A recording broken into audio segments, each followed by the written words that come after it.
Well, it's the end of a bright sunny morning on Boxing Day as lunch is taken on day one of the second test between South Africa and India. Hello and welcome to Amazon.in presents Match Point. 76 for 1 is where we stand. Murli Vijay and Cheteshwar Pujara, the unbeaten batsmen. A quiet session. Everyone took their time and people kind of made sure nobody stepped a foot wrong. It was that kind of session, wasn't it? Manjrekar, a fit Manjrekar, to the delight of many South African fans, got the only wicket to fall, Shikhar Dhawan. We're going to talk about Shikhar Dhawan's wicket and we'll have Sanjay Manjrekar take a knife and a fork and drill into it. India won the toss this morning, of course, let's remember, and had no hesitation in batting. 76 for 1 at lunch. So yes, we're going to continue talking about a lot of things that happen, not just in the morning. We'll react to conditions in the pitch that Daryll Cullinan is so closely monitoring. And we'll dedicate a little time in every show now to somebody who's given so much time to South African cricket, and that's Jacques Kallis. So enjoy this 20 minutes or so that we have on lunch on day one. Gentlemen, 76 for 1. Quick reactions to the session itself. Anything surprising in the conditions, Daryll? Not really. I think South Africa would have hoped for a bit more out of the pitch. Okay, that's just about it. That's quick and short and precise. Tells you a bit about what has happened in this session. Doesn't suit Test match cricket review, that kind of. Yeah, let's try that again, Daryll, shall we? Okay. South Africa would have hoped for more out of the pitch. He's keeping the best stuff for the last. 3 down would have been ideal. Oh, 3 down.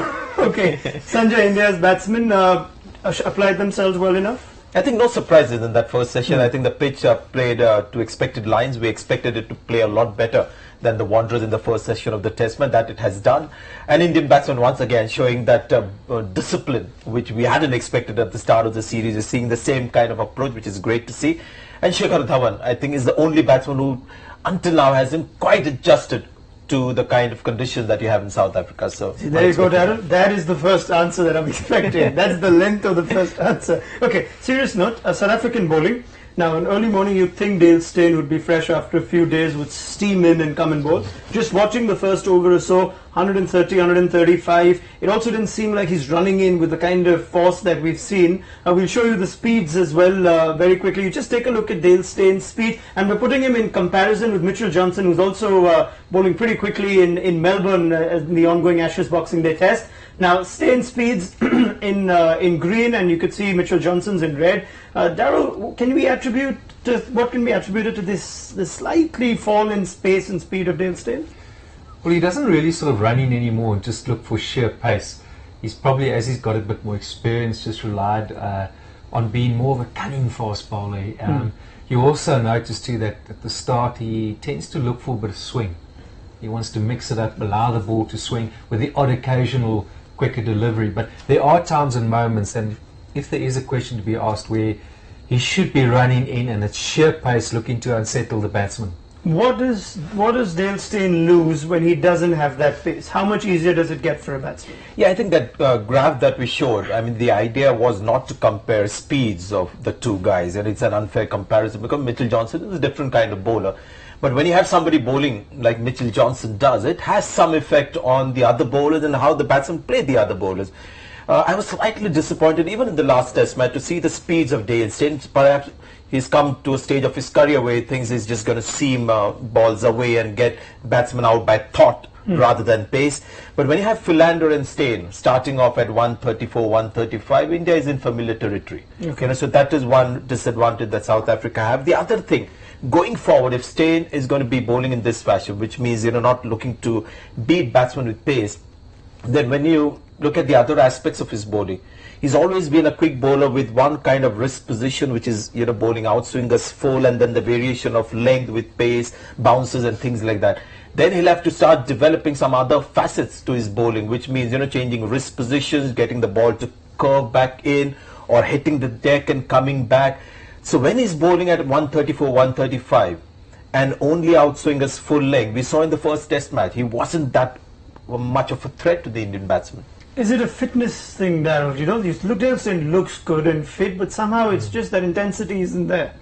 You never really know, and I'm sure we won't. I don't think any quick bowler likes the opposition to know where he is in terms of his ability to bowl quick and his fitness. But just looking at this match, if South Africa are going to battle to take wickets, then Grace is going to have to turn to Dale Steyn to do something different. They'll have to try enforce the mistake and offer India something different, because Steyn if he's not going to be bowling that quickly, as Sanjay said, he's very similar then to Philander. Yep. Callis is very similar as well.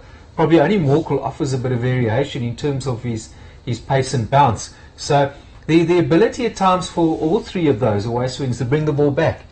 It asks for occasions like this for someone to do that.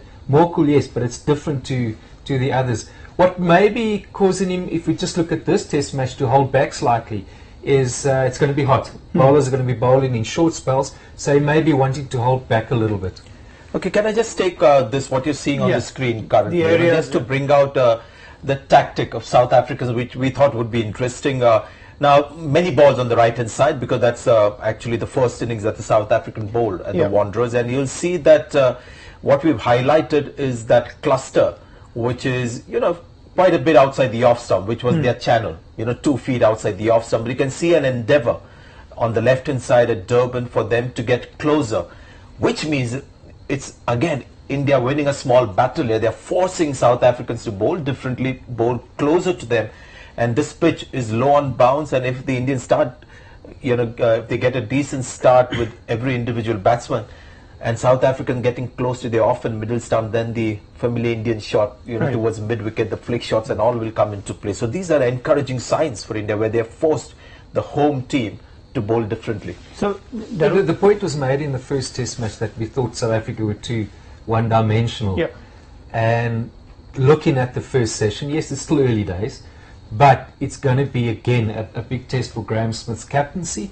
What work has gone into this test match in terms of trying to analyse the Indian batsmen, where they could look for specific weak points, and in that way try and get wickets when it's not necessarily possible on a pitch which is offering you a lot of movement. We haven't seen much. That's Philander's strength. Nothing has really gone off the seam. Can I also make another point? We've seen on these kind of pitches, Daryl, that guys who hit the pitch with some force have got the most out of the pitch, and that's why I think Dhoni dropped Bhuvaneshwar Kumar, because he felt guys who just release the ball don't get enough out of the pitch. So if Steyns is going to look to do that, you've got Philander as well, who releases the ball more than hits it. Then you've got two bowlers who will not be able to use whatever is there in the pitch enough. That's why once again you see Manjrekar getting the ball to do something of the pitch, and the only bowler who's taken a wicket there. So an apt summation of this session would be that South Africa have bowled better than they did in Johannesburg on day one, but India have also applied themselves well. So which captain would be the happier at lunch, or would it just be right in the balance? Dhoni to me, because first session, new test match, just the 1 wicket gone. I don't know about Daryll? So would he be pleased with the way his bowlers have bowled, Graham Smith? I don't think he'll be unhappy about it, but he's got to have that sort of lingering thought. If his quicks aren't getting wickets, he's then going to have to bowl Peterson, and he can't keep rotating them all the time. And yes, it's early days, the ball's still fairly new. It's not easy for the spinner to get his fingers around it and turn the ball, but we know Peterson's not a big turner. Quick assessment of the pitch that we see in the first 2 hours. Some of the boundaries that we saw were very fluent drives, and it seems a pretty quick outfield. Once you get it past those few fielders, it just runs for 4. Has it shown any signs of what it could possibly do? You're the pitch master in this one. I think the South African quicks won't be happy with this groundsman. I think they would love first morning of a test match. You've got to be offering your quick bowlers a lot more. Okay, so that's an interesting one. The Indian batsmen seem to have applied themselves well. That's what Sanjay Manjrekar was alluding to. Murali Vijay is the unbeaten batsman. Shikhar Dhawan looked good until he got out. Now, Sanjay, if we are to talk about that particular dismissal of Shikhar Dhawan, take us through just the innings itself of what you saw, because he was somebody we spoke of in the morning who'd want to prove himself. What did he do right and what did he do wrong? The one thing that he was doing right, also trying to do something different, learning from the first test, which is really nice to see, all these guys learning quickly, because this is a short tour, you don't have too much, time on your hand, is that he was finding different ways of playing the short ball. And I think he had picked out bowlers that he was going to take on and bowlers that he was going to duck under. I think Manjrekar, every time he bowled a bouncer, you could see that he was trying to get under the ball. The other bowlers, he was trying to play the pull shot to. Now, this is, the preamble to that wicket of Shikhar Dhawan. Very often, when the wicket falls, it's the 4 or 5 balls before the wicket falls that... Well, the thing is the wicket ball itself, Sanjay. So, yeah, this is the one where Dhawan's been forced to play. You could see the ball's done a bit and moved. He's edged to third slip. Is it a ball that you can look at Hawkeye and looks like it's almost easy to leave? But there was a problem that Dhawan would have encountered. What was that? It's a good ball to start with. But I just want to bring on, say, Cheteshwar Pujara. Same ball and same, shot had he played. You'll see Pujara presenting a dead bat. I thought, it was a good ball to begin with, but the Dhawan tendency of, just hitting, pushing at ball, which has been the tendency of Indian batsmen historically, which all the other batsmen have been able to rein in, that tendency to push at the ball. Just Dhawan, I think, is just struggling to quickly adjust and bring the discipline that the other young batsmen have got into their game. Sorry, Sanjay, not convinced. The flat track bully. The back foot goes nowhere. He's battling with that short ball. I don't think he's played it well at all. He's had half a pull, then he's down.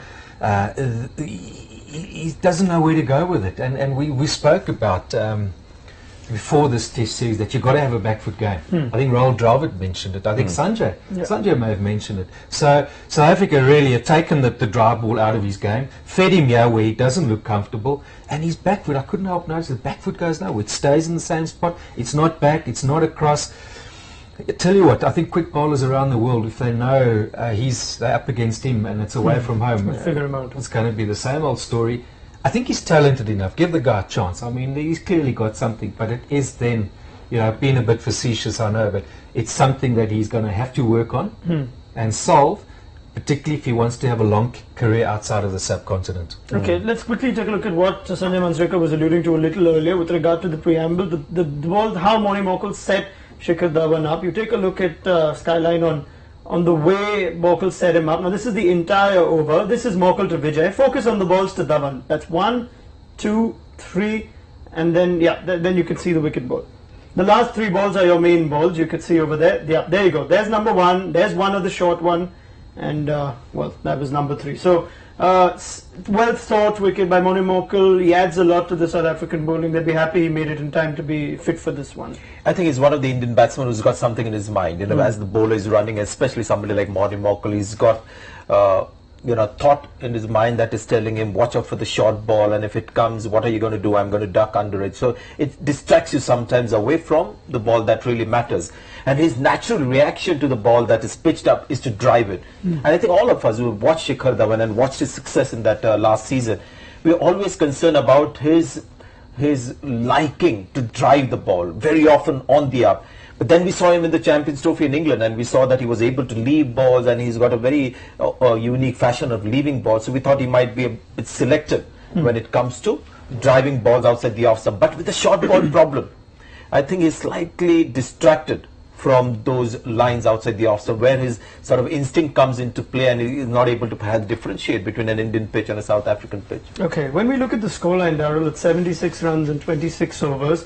I'm trying to figure out whether this pitch is actually that good a batting pitch. Is it hard to score runs, or is it just a morning thing? Because when you look at the numbers, less than 3, you're not sure of exactly whether the bowlers have bowled well or the pitch is doing something, which is what I'm not trying to get. How does this Durban pitch play on mornings with regard to batting? I don't think it's an issue around the run rate and how India have scored. I think any morning, the first morning of a test match, it's about survival, getting through to lunch, an hour after lunch with as little damage as possible. There are signs that with bowlers lose their areas, they're out of their disciplines, you can score at this stage. But I think by and large it's probably a bit too early to tell where exactly this pitch is going to go. We haven't seen the ball get softer.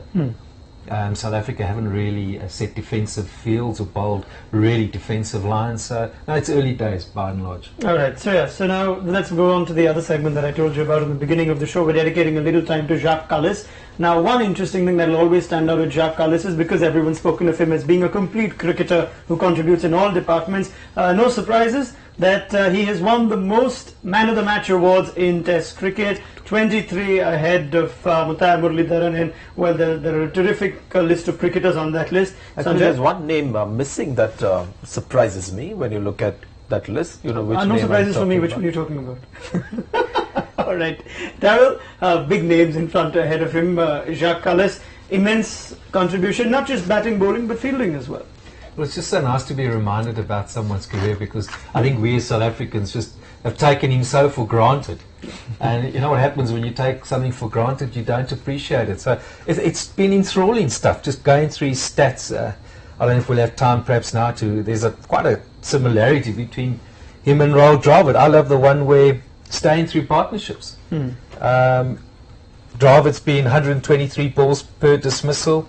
Cullis averages 125 balls per dismissal. So who's the real wall? That is those man of the match awards, and very often it tells you the right story because there are some sensible people making those choices. Right. Sometimes they get it wrong. I heard it's the commentators at the field. The commentary team, makes that nomination of the man of the match award. Yeah. Is that more as a batsman, or is the all-rounder Cullis getting those awards? Man of the match awards for Test matches. All-rounder. The all-rounder. If I think of Jacques Cullis, my first immediate impression is bat and ball. I think that's debatable. Was he a batting all-rounder or bowling all-rounder? Batting all-rounder for me. Is it? What about you? At the start of his career, it was probably a bowling, but it was very soon that I'd have to agree with you, Sanjay. I Can think we the just rest have of a the look world at that list again? It's actually very Definitely. interesting. That list What I want back. to look We at wanna it, eat into Cullis is undisputed, king when it comes to the impact somebody makes in Test matches. That's why you become the man of the match of that Test match. I want to see whether bowlers make more of an impact in a Test match when it comes to winning, or is it batsmen? So you've got Cullis, who's a combination of batsman, bowler, Murli bowler, Akram bowler, Vaughan bowler, Ambrose bowler. So you've got three batsmen there: Sangakkara, Ricky Ponting and Steve Waugh. and Ponting, and you've got one all-rounder and some terrific bowlers there. Shane Warne would consider himself an all-rounder, but tragically that was never a dream that was realized for too long. But so it tells you a lot about how important the bowlers have been, and South Africa's bowlers will resume. But we are going to keep talking about Jacques Cullis. Let's take a few questions from you as well. You can send in your questions via #matchpoint, via Twitter. I think we'll take those in just a moment's time from now while we get them ready. There you go. Peter Jordan, I think is the name. Who is going to be the best replacement for Cullis? Ryan McLaren has to be him, surely. Daryll? Well, in the one-day series, just to answer the question, McLaren was asked, compare yourself to Cullis. And it was something along a Volkswagen compared to a Rolls-Royce. I think he's like Tendulkar. I can't imagine in our lifetime. I'm approaching 50, Sanjay's mid-50s. He's still a youngster. No, but in all seriousness, if you sort of ask yourself the question, we won't see another Tendulkar in our lifetime. And I certainly think we won't see another Cullis. All right. Okay, let's take question number 2. Sanjay Manjrekar is not wanting to comment after that statement by Daryll Cullinan on his mid-50 age. Is Jadeja that much of a batting upgrade over Ashwin? This is a nice one. Gulliver Gonzo, Sanjay?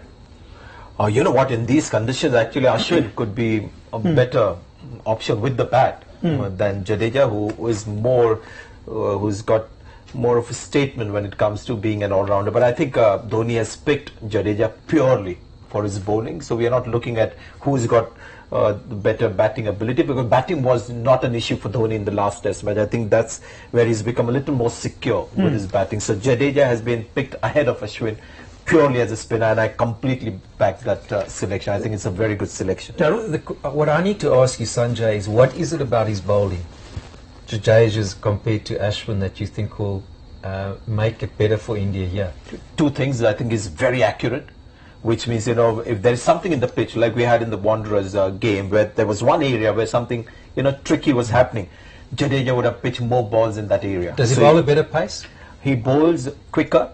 And the other thing which is needed, I keep talking about strength as a spinner on these kind of pitches where there's no ready-made spin. You've got to extract it with stronger fingers, strong arms, more body. You'll see when Jadeja bowls, there's more body in his bowling action, and as a result, he's able to get more from pitches. He's not a natural turner. But his greatest strength, Daryll, is that he bowls two balls in exactly the same fashion, and one turns and one doesn't.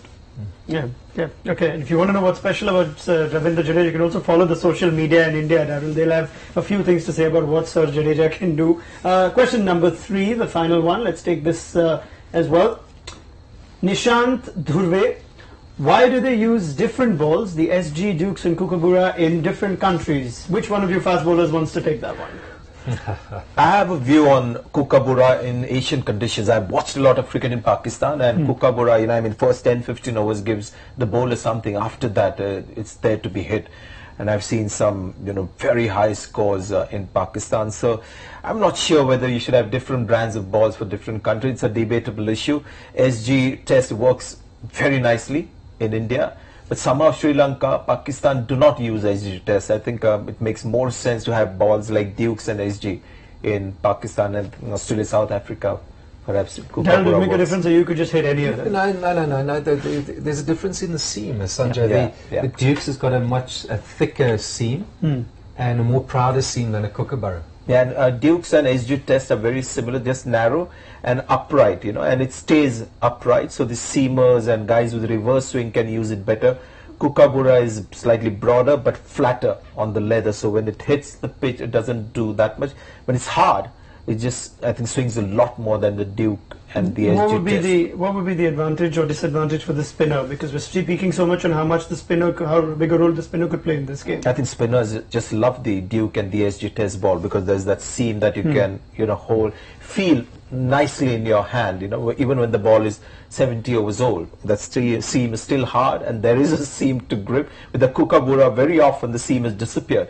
It's amazing how Wani, made such good use of the Kookaburra ball even when it's old. Harbhajan Singh, Anil Kumble just hated the Kookaburra ball. Okay, great stuff. Closing comments, gents, as the captains look to session 2. India would just go out and continue building. Anything different? Can South Africa do something different looking at what they've seen in the first session?